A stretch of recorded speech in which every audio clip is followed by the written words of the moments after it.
اور دونوں یعنی موسیٰ علیہ السلام اور ہارون علیہ السلام دونوں فرعون کے پاس جاؤ اور بہت نکل چکا ہے، پھر اس سے نرمی کے ساتھ بات کرنا، شاید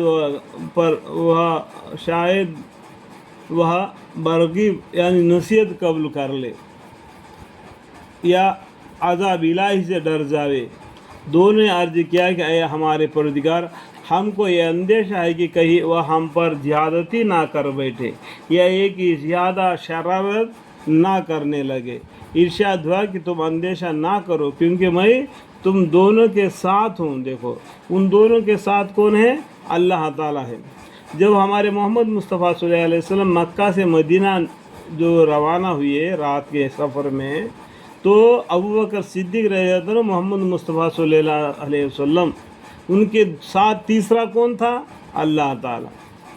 سمجھ میں آیا بات؟ یہ دبی ہوئی بات ہے تو میں آپ کو ہٹ کر بتا رہا ہوں، اشارہ کر رہا ہوں، ٹھیک ہے؟ سب سنتا ہوں دیکھتا ہوں، کون؟ اللہ تعالیٰ سب سنتا ہے دیکھتا ہے، اس کا مطلب اللہ کو کان بھی ہے آنکھ بھی ہے۔ سو تم اس کے پاس جاؤ اور اسے کہو کہ ہم دونوں تیرے پروردگار کے فرشتے دادا ہے، یعنی اللہ کے طرف سے بھیجے ہوئے فرشتے دادا ہے، انسان ہے، کہ ہم کو نبی بنا کر بھیجا ہے، الحمدللہ۔ سو بنی اسرائیل کو ہمارے ساتھ جانے دو۔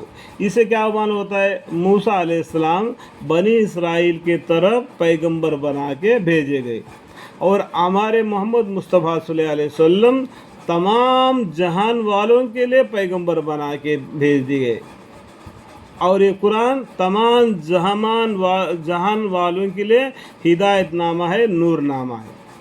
سمجھ میں آیا بات؟ اور ان کو تکلیف مت پہنچاؤ، ہم تیرے پاس تیرے رب کے طرف سے اپنی نبوت کے نشانے یعنی معجزات بھی لائے ہے، اور ایسے شخص کے لیے سلامتی ہے جو سیدھی راہ پر چلے۔ ہمارے پاس یہ حکم پہنچائے کہ اللہ کا عذاب اس شخص پر ہوگا جو حق کو جھٹلاوے اور اس کو روح گردانی کرے۔ وہ کہنے لگا کہ پھر یہ بتلاؤ کہ تم دونوں کے رب کون ہیں؟ تو موسیٰ علیہ السلام سے فرعون نے جواب سوال کیا۔ موسیٰ علیہ السلام نے کہا کہ ہمارا رب ہمارا سب کا رب وہ ہے جس نے ہم کو پیدا کیا، اس زمین آسمان کو بھی اس نے بنا دیا۔ سب کا رب ایک ہی ہے جس نے ہر چیز کو اس کے مناسب بناوٹ عطا فرمائی، پھر رہنمائی فرمائی۔ فرعون نے کہا کہ اچھا تو پہلے لوگوں کو کیا حال ہے؟ اس سے پہلے جو زمانہ گزر گیا نا ان کا قصہ کیا ہے؟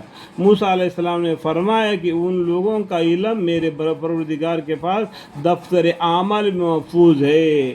ہر ایک کا نام اعمال کا جو دفتر ہے نا وہ اس میں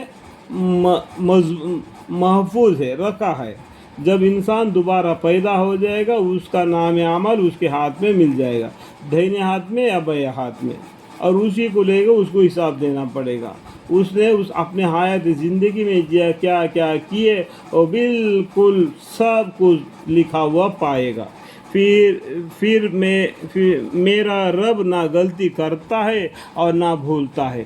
وہ رب ایسا ہے جس نے تم لوگوں کو لیے زمین کو مشل فرش کے بنایا اور اس زمین میں تمہارے چلنے کے واسطے راستے بنائے اور آسمان سے پانی برسایا، پھر ہم نے اس پانی کے ذریعہ سے اقسام مختلف نباتات پیدا کیے جو بارش کی وجہ سے زمین کو زندہ کر دیا، اور اس کے اندر نباتات پیدا کیا، انسانوں کے لیے بھی رزق اور جانوروں کے بھی رزق، اور تم کو اجازت دی کہ خود بھی کھاؤ اور اپنے مویشی مطلب کہ جانوروں کو بھی چراؤ۔ ان سب چیزوں میں اہل عقل کے واسطے قدرت الہی کے نشانیاں ہیں، سمجھنے کی بات ہے۔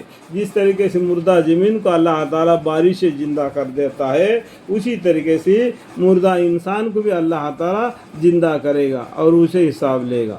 اور ہم نے تم کو ایسی نصیحت زمین سے پیدا کیا اور ہم نے تم کو اسی زمین سے پیدا کیا۔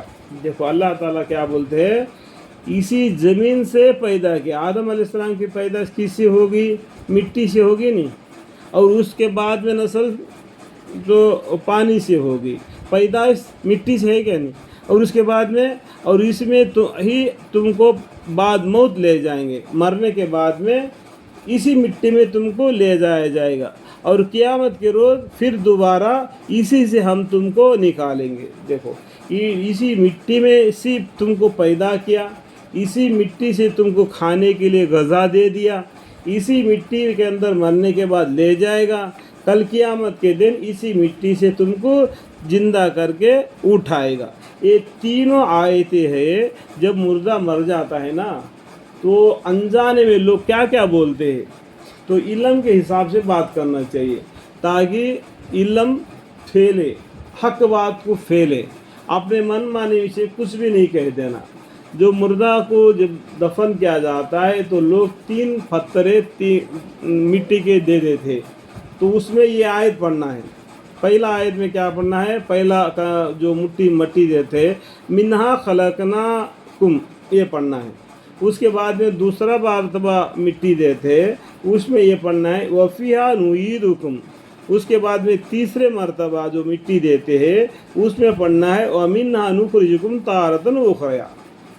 اسی طریقے سے تینوں مرتبہ اس کو مٹی دیں گے تو وہ گواہ بن جائیں گے۔ یہ قرآن کی آیتیں ہیں۔ اس بات کو جاننا، علم کو سیکھنا، دوسروں کو سکھانا۔ اپنے من مانی سے یہ نہیں کہنا کہ سبحان اللہ الحمدللہ اللہ اکبر کر کے مٹی دے دو۔ اللہم اغفر لی۔